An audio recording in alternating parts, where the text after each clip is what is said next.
यानंतर बघूया शिर्डीतील भिक्षेकरू मृत्यू प्रकरणावरनं बच्चू कडूंनी राज्याचे जलसंपदा मंत्री राधाकृष्ण विखे पाटलांवर जहरी टीका केली आणि यानंतर आता विखेंनीही बच्चू कडूंवर पलटवार केल्याचं दिसलं आणि त्यामुळे शिर्डीत भिक्षेकरूंवरून राजकारण पेटल्याचं पाहायला मिळतंय।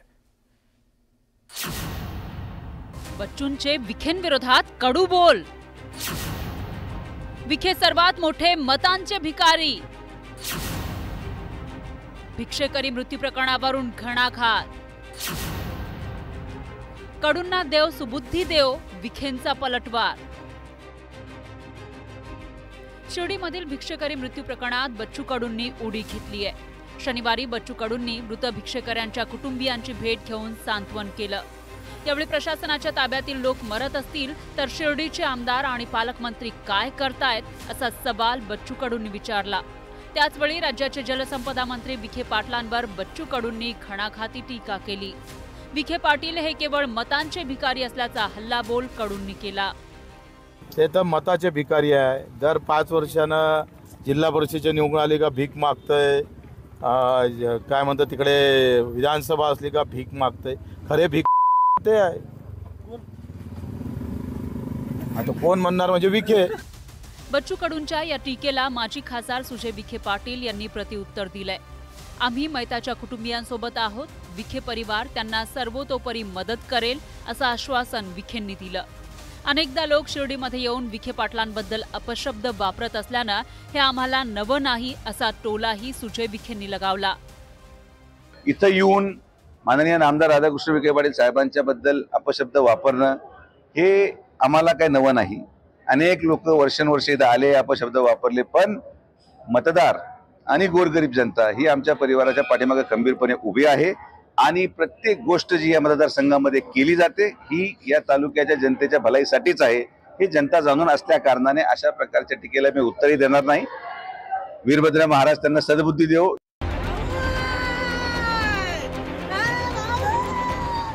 शिर्डीमध्ये 3 दिवसांपूर्वी 4 भिक्षेकऱ्यांचा मृत्यू झाल्याचा प्रकार समोर आला होता।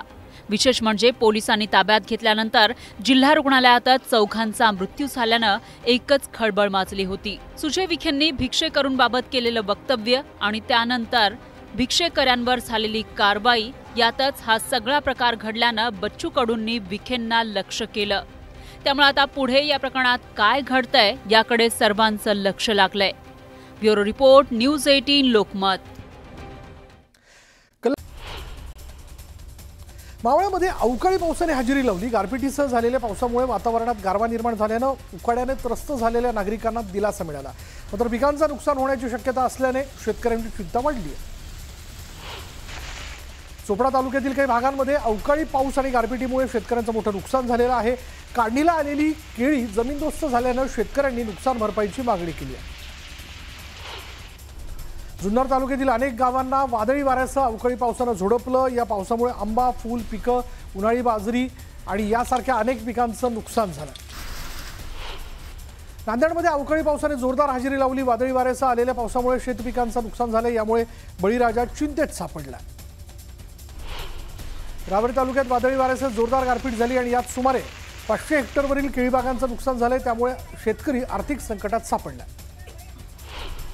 जळगाव तालुक्यातील आमोदा, गाडोदासह चोपडा तालुक्यातील धानोरा, माचला परिसरासह इतर गावात अवकाळी पावसासह हलकी गारपीट झालेली आहे। पिकं धोक्यात आल्यानं शेतकरी हवालदिल झाला। हिंगोलीमध्ये उन्हाच्या कडाकड्यात वाढ झालेली आहे। यावेळी दुग्ध व्यावसायिकाने म्हशींना गारवा निर्माण होण्यासाठी पाण्याची सोय केली आणि त्यामुळे म्हशींच्या दूध देण्याच्या क्षमतेत देखील वाढ झाली। वाशीमध्ये तापमान वाढीचा परिणाम भूजल पातळीवर झालेला आहे। ग्रामीण भागातील विहिरींची पाणी पातळी झपाट्याने घटत असून काही ठिकाणी विहिरी पूर्णपणे कोरड्या पडलेल्या आहेत। अनेक गावात तीव्र पाणी टंचाईची शक्यता निर्माण झाली आहे। नांदेड जिल्ह्यातील भोकरफाटा ते कलदगाव या कॅनॉलचं काम निकृष्ट दर्जाचं असल्याचा आरोप शेतकऱ्यांनी केला। या कामासाठी बालमजुरांचाही वापर केल्याचा आरोप स्वाभिमानी शेतकरी संघटनेनं केला। त्यामुळे या कामाची चौकशी करून कारवाई करावी अशी मागणी करण्यात येते।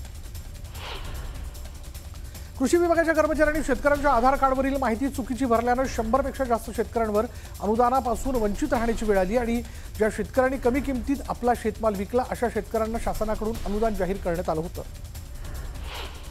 येवला शहर परिसर आणि ग्रामीण भागात अवकाळी पावसामुळे शेकडो हेक्टरवरील पिकांना फटका बसलाय। कांद्याच्या पिकांचं सर्वात मोठं नुकसान झालेलं आहे, त्यामुळे शेतकरी आर्थिक संकटात सापडला। हिंगोलीच्या तांबडी परिसरात शेवंतीच्या फुलांच्या मागणीत वाढ झालेली आहे। बाजारात शेवंतीच्या फुलांना 100 ते 120 रुपये किलो दर मिळतोय, त्यामुळे फुल उत्पादक शेतकऱ्यांनी समाधान व्यक्त केलं। भिवंडीत राज्यातील पहिलं आणि देशातील दुसऱ्या बागेश्वर बालाजी मठाची निर्मिती करण्यात आली आहे। बागेश्वर बालाजी सनातन मठाचं लोकार्पण 14 एप्रिल रोजी करण्यात येणार आहे। बीड जिल्हा रुग्णालयातील डॉक्टरांच्या हलगर्जीपणामुळे एका गर्भवती महिलेचा मृत्यू झाला असा गंभीर आरोप महिलेच्या नातेवाईकांनी केलाय। प्रसूती व्यवस्थित करण्याकरता जास्तीच्या पैशांची मागणी करण्यात आली होती आणि 2000 देऊनही व्यवस्थित उपचार न झाल्यानं महिलेचा मृत्यू झाल्याचा आरोप करण्यात आला।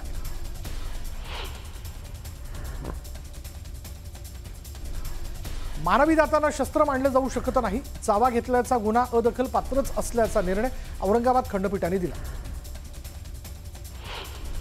गोंदियातील इटियाटोह धरणातून कालव्यात पाणी सोडण्यात आलं। दरम्यान प्रतापगड इथल्या शेतकरी कालव्यात हातपाय धुण्याकरता गेलेले असताना पाण्याच्या प्रवाहात वाहून गेला। दरम्यान 24 तासांनंतर शेतकऱ्याचा मृतदेह आढळून आला। 1500 रुपये पाहून काँग्रेसच्या बहिणीने देखील आपल्यालाच मतदान केलं असं विधान गुलाबराव पाटलांनी केलं। विधानसभेत माझ्या विरोधात हवा होती, मात्र लोकांनी छप्पर फाडून मतं देऊन मला निवडून दिलं असं ते म्हणाले। रायगडमधील पूर्वनियोजित कार्यक्रम रद्द करत मंत्री भरत गोगावले मुंबईच्या दिशेने रवाना झाले, त्यामुळे रायगडच्या पालकमंत्रीपदाबाबत मोठा निर्णय होण्याची शक्यता वर्तवली जाते। छत्रपती शिवाजी महाराजांचा वारसा जगानं सांभाळला पाहिजे असं शाह म्हणाले। काही लोकांना मात्र बदनामी करण्याची हौस असते, तर राऊतांना माध्यमांना भेटण्याची हौस असते म्हणत उदय सामंतांनी राऊतांवर टीका केली। संभाजीनगरच्या कार्यक्रमात महायुतीमधील 2 मंत्र्यांमध्ये नाराजी नाट्य पाहायला मिळालं। कार्यक्रमाला उशिरा येत असल्यानं मंत्री अतुल सावेंनी नाराजी व्यक्त केली। थेट मंत्री संजय शिरसाटांना फोन लावत तुमचा खैरे साहेब होऊ देऊ नका असा सल्ला दिला। आयुक्तांच्या फोनवरून संजय शिरसाटांना कानपिचक्या दिल्याचा व्हिडिओ व्हायरल होतोय। खासदार अमोल कोल्हेंनी महायुतीवर निशाणा साधलाय। सासूसाठी भांडणं केली आणि शेवटी सासूच वाटेला आली असं म्हणत अजित पवारांच्या अर्थ खात्याच्या सह्यांवरून सुरू असलेल्या गोंधळावर खासदार कोल्हेंनी शिंदेंच्या शिवसेनेला चिमटा काढलाय। महायुतीत काहीच अलबेल नाहीये असं कोल्हे म्हणाले। सभागृहातील बेशिस्त आमदारांच्या मुद्द्यावर भाष्य करताना विधान परिषदेचे सभापती राम शिंदेने मिश्किल टोला लगावला। सभागृह हा सुद्धा एका वर्गाचा भाग आहे। शाळेतील विद्यार्थी सराईत नसतात, मात्र आमच्या वर्गातले विद्यार्थी खूप सराईत आहेत, त्यामुळे त्यांना कंट्रोल करण्यासाठी वेगवेगळ्या आयुधांचा वापर करावा लागतो असं शिंदे म्हणाले।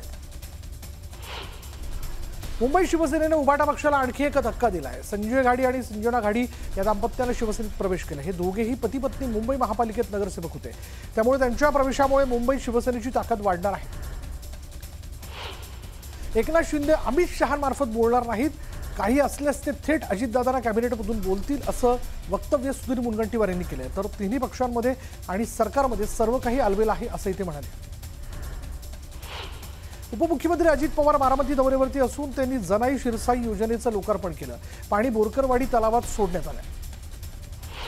साताऱ्यातील रयत शिक्षण संस्थेच्या मॅनेजिंग काउन्सिलच्या बैठकीला शरद पवारांसह अजित पवारांनी हजेरी लावली। महत्त्वाची गोष्ट म्हणजे शरद पवारांच्या बाजूच्या खुर्चीवर अजित पवार बसले होते आणि यावेळी काका आणि पुतण्यांमध्ये चर्चा झाल्याचं पाहायला मिळालं।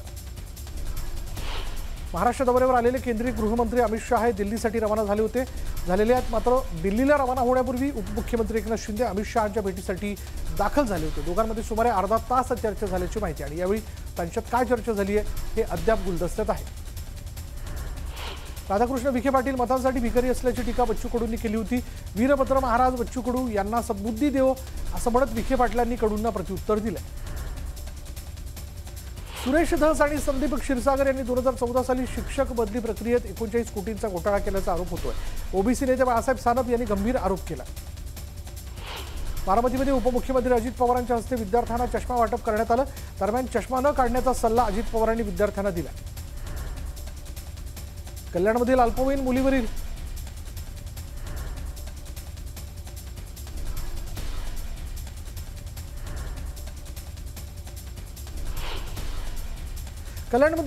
मुलीवरील अत्याचार प्रकरणाचा आरोपी विशाल गवळीने तळोजा जेलमध्ये आत्महत्या केली। आरोपी गवळी 3.5 महिन्यांपासून तळोजा जेलमध्ये होता।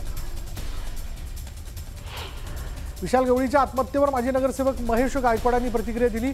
गवळीच्या आत्महत्येचा आम्हाला काही आनंद नाही। 3 महिन्यात केस चालून त्याला भर चौकात शिक्षा दिली असती तर इतर नराधामांना त्याचा चाप बसला असता असं महेश गायकवाड म्हणाले। विशाल गवळीने आत्महत्या केली असून त्याची हत्या करण्यात आलेली असा आरोप विशाल गवळीचे वकील संजय दणके यांनी केला। दरम्यान याची सखोल चौकशी करण्याची मागणी त्यांनी केली। नराधम विशाल गवळीने फाशीच्या शिक्षेच्या भीतीपोटी आत्महत्या केली। जे झालं ते बरं झालं अशी प्रतिक्रिया आमदार सुलभा गायकवाड यांनी दिली। पीडितेच्या आई वडिलांना न्याय मिळाला असं त्या म्हणाल्या। विशाल गवळीला कायद्याने फाशी झाली असती तर असं कृत्य करणाऱ्यांना अद्दल घडली असती अशी प्रतिक्रिया आमदार विश्वनाथ भोईर यांनी दिली। तर पीडितेच्या कुटुंबाला नैसर्गिक न्याय मिळाल्याचंही ते म्हणाले।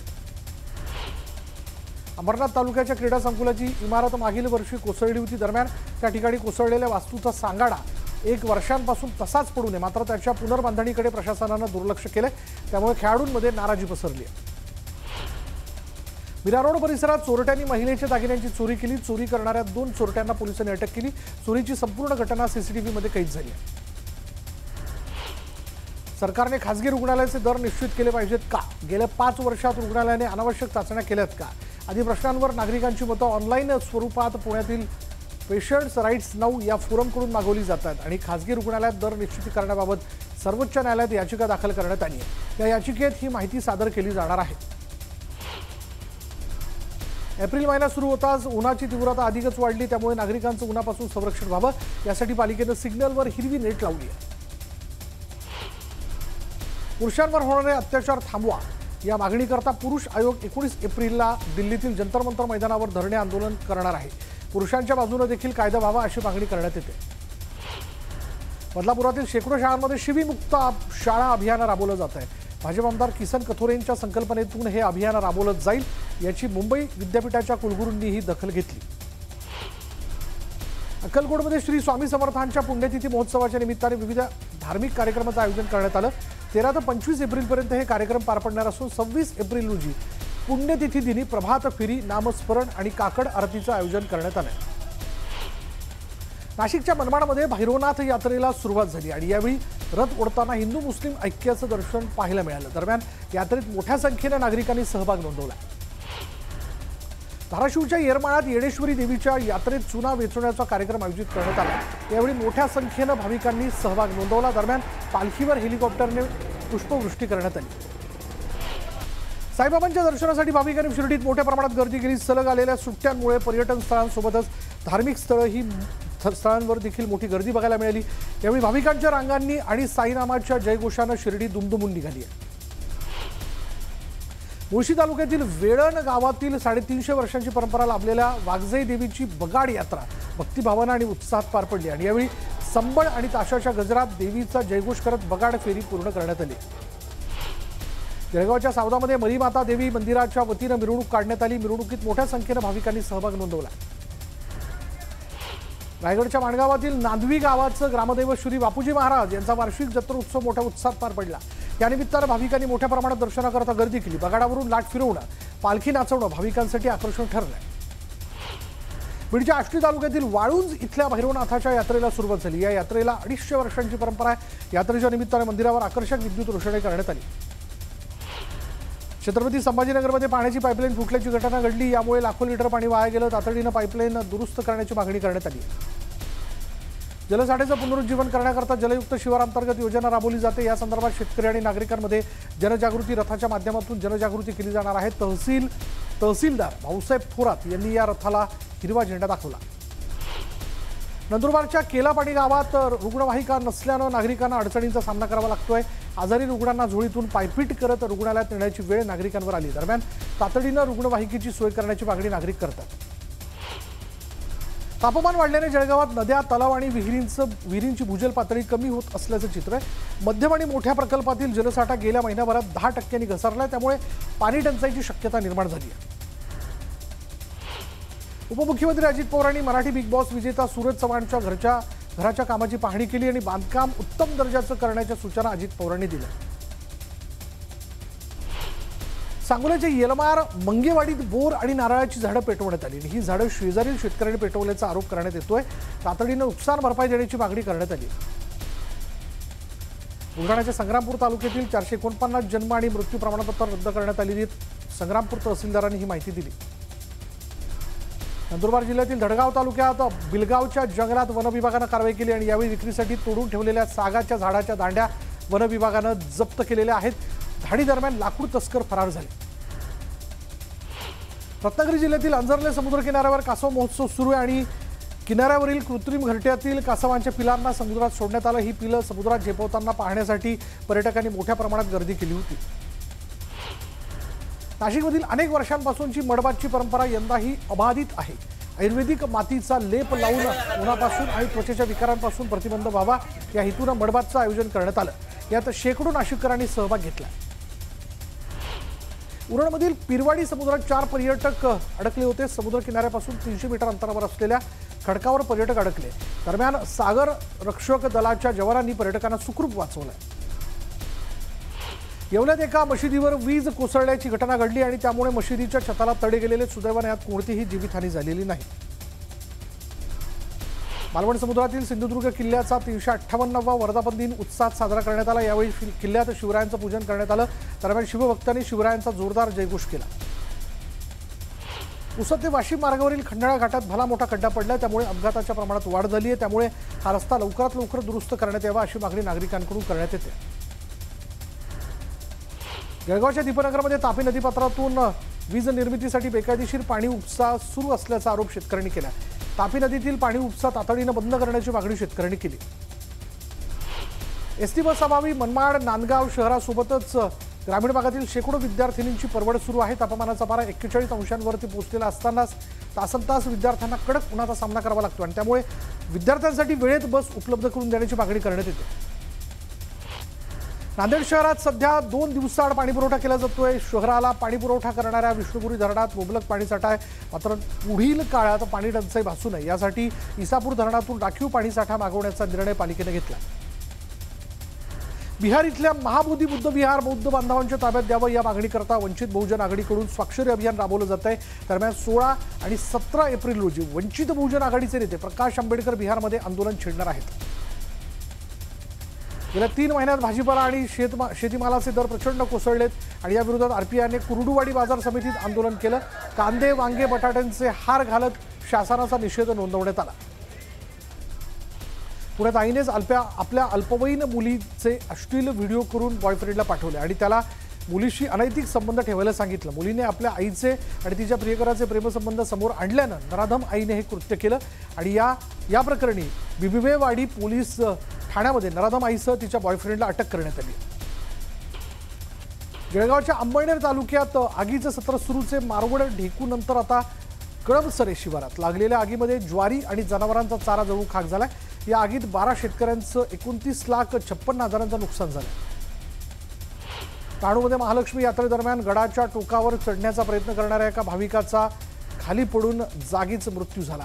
मेरिक कन्हैयालाल कांचवाला असं या भाविकाचं नाव असून तो गुजरातच्या सुरत इथून महालक्ष्मी गडावर दर्शनासाठी आला होता। वर्धाच्या तळेगावात एका क्रिकेट अकादमीच्या इमारतीला आग लागली आणि या आगीत इमारतीचं मोठं नुकसान झालं। बीडच्या पाटोदा तहसील कार्यालयातून चोरट्याने चक्क संगणक लंपास केला। या प्रकरणात नायब तहसीलदारांच्या तक्रारीवरून पाटोदा पोलीस ठाण्यात अज्ञाताविरोधात गुन्हा नोंदवण्यात आला। सिंधुदुर्गच्या चेंदवडमध्ये अपहरण करून एका तरुणाची हत्या करण्यात आली। मारेकऱ्यांना पोलिसांनी अटक केली। मावळच्या आधार रुग्णालयानं त्वरित उपचार करत एका रुग्णाचे प्राण वाचवलेत। विशेष म्हणजे या रुग्णाकडे पैसे नसताना रुग्णालयानं उपचार केलेत आणि त्यामुळे आधार रुग्णालयाचं सर्वत्र कौतुक केलं जात आहे। बुलढाण्याच्या मंगरुळ नवघरेमध्ये गोठ्यातील 12 बकऱ्यांवर हल्ला करण्यात आला। प्राण्याच्या हल्ल्यात 12 बकऱ्यांचा मृत्यू झाला। दरम्यान वन विभागानं तातडीनं पंचनामा करून मदत करण्याची मागणी शेतकऱ्यांना केली। चंद्रपूर जिल्ह्याच्या मूल तालुक्यातील चितेगाव परिसरातून जेरबंद करण्यात आलेल्या वाघिणीच्या 3 बछड्यांना जेरबंद करण्यात अखेर यश आलं। 5 महिन्याच्या 3 छाव्यांना त्यांच्या आईपाशी सोडण्यात आलं। जामनेर तालुक्यातील लोंढरी गावात शेतकऱ्यांनी शेतात जमा केलेला मका जळून खाक झाला। अज्ञात व्यक्तीनं मक्याच्या ढिगाला आग लावल्यानं 150 क्विंटल मका जळून खाक झालेला आहे आणि त्यामुळे नुकसान भरपाई देण्याची मागणी शेतकऱ्यांनी केली। मालेगाव यात्रेदरम्यान आकाश पाहण्यात बसण्याचा मोह एका तरुणाच्या जीवावर बेतलाय। उडी पाहण्यात खाली पडल्यामुळे तरुणाचा जागीच मृत्यू झाला।